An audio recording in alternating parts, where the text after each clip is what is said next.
for 1 dirham. 1 dirham. Huh? They said, Prophet of God, none of us would buy it for a dirham. And even if it was alive, we wouldn't buy it because it's got slits in its ears and it's deformed.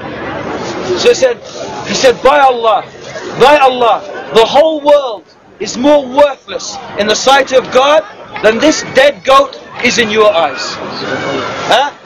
The whole world is more worthless in the sight of God than this dead goat is in your eyes. And the Quran tells you, you know what the similitude of the life of the world, the example of the life of the world? It's like the rain. It comes down from the sky, the earth absorbs it, the vegetation absorbs it, the crops grow, the sun comes down, and what do you find? Everyone delights. Look at that beautiful crop. I'm going to get the wheat now. I'm going to get my fruit now. He's delighted. But the sun comes and the sun dries it and the wind blows and scatters it. That's the life. It's just coming and going, people. But we worship it. We worship this thing, this nothing, this dust.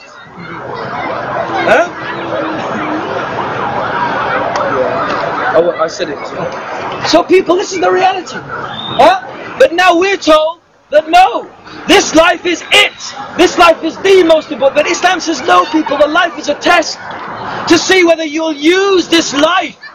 Well, if you've got money, will you use the money to give charity, to be kind to your relatives? Or will your heart be attached to it? Will your heart love it? It's a test. And if you're poor, what will you do? Run after money your whole life? Run, run, run? Or will you be content? And will you be patient and continue being grateful to God and continue worshipping God? That's the purpose of the life.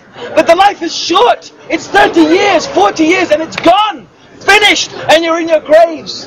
So the Quran and Islam doesn't teach you to run after the world. It teaches you, hey, this world is nothing. Your peace and tranquility is in worshipping your Lord, in striving to be righteous, to be good, to be charitable, to be kind to your parents, to be good to your neighbor, to help the poor, to help the needy, to heal the sick, to help the traveler when they're on their way. And to fight and struggle and strive with your life and your money and your property to call people to that truth, that reality that will bring the real peace and tranquility in their hearts. So now imagine the Islamic society of people who are not dedicated to loving the world, to chasing after money, to chasing after the things of the world. No, of people who realize that they should be chasing after good deeds, after righteousness. And then in this context, Islam says, if someone steals, not because they're hungry, not because they need what they're stealing,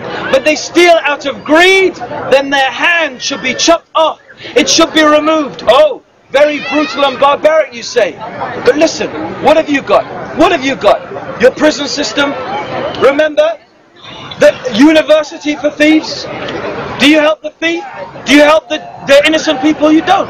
But you know, I'll tell you something. I've been to Saudi Arabia 2 or 3 times. And I've seen it with my eyes. I've seen it with my eyes. And I'm not saying Saudi Arabia is a true Islamic state, but it has the laws, some of the laws of Islam. And without a doubt, Islam is very important there. And you find even on the TV, they have religious programs, a lot of religious programs, religious channels, religious radio stations.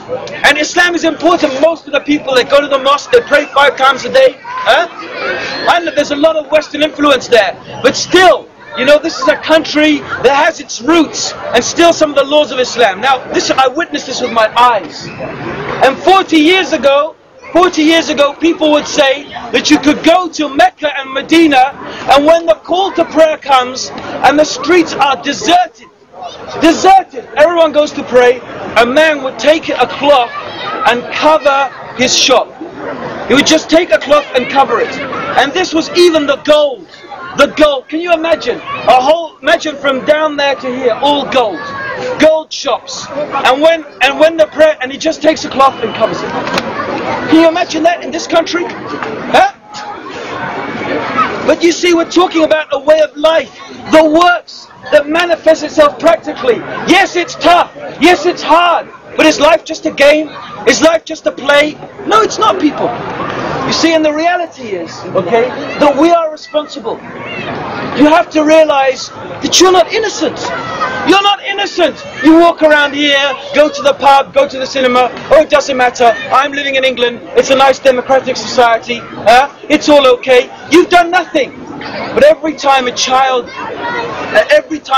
is kidnapped, every time a woman is raped, every time a thief goes back into society and steals, you are going to be held account for it. Because you are following a false way of life. You are following a false ideology. And you are supporting, even tacitly, even by remaining silent, even by failing to worship Allah and follow the way He revealed to you. You see, me, I hope I'll be relieved of responsibility, at least because I come here and try and tell you people, fear Allah, worship Allah, here's the solution, here's the way. I don't accept this state of affairs. There's a better way. I hope that I have an excuse. But what's your excuse? Oh, religion, Islam, women wearing veils. What a lot of rubbish. Primitive, barbaric. Who told you all of this? Who told you? Really, did you do your own research? Did you read the Quran? Did you read the saying of the Prophet Muhammad? Did you read the history of Islamic civilization? When we had lighting in the streets of Cordoba, lighting and baths in every street corner, and libraries in every street corner, like you have pubs, we had mosques and baths and libraries. And when you wanted to go and study, when you thought that having a bath more than once a year was an unwise thing to do, and Queen Elizabeth was considered a bit strange because she used to bath once a year, you came to our lands, the lands of the Muslims, to learn, to study, because that was the center of learning. You know what's so interesting? The Muslims have left Islam. The Muslims have left their religion. You go to Iraq, you go to Syria, you go to anywhere. You'll say, okay, you'll see them going to the mosque. That's some of them.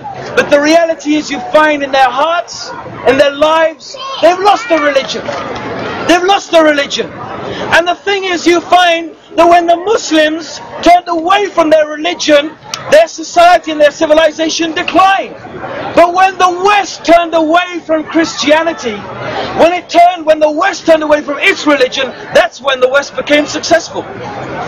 You see, in the West you think you equate religion with medieval, barbaric, old-fashioned. But we in the Muslim world, we equate religion with civilization, with enlightenment, with science. Because that's our past.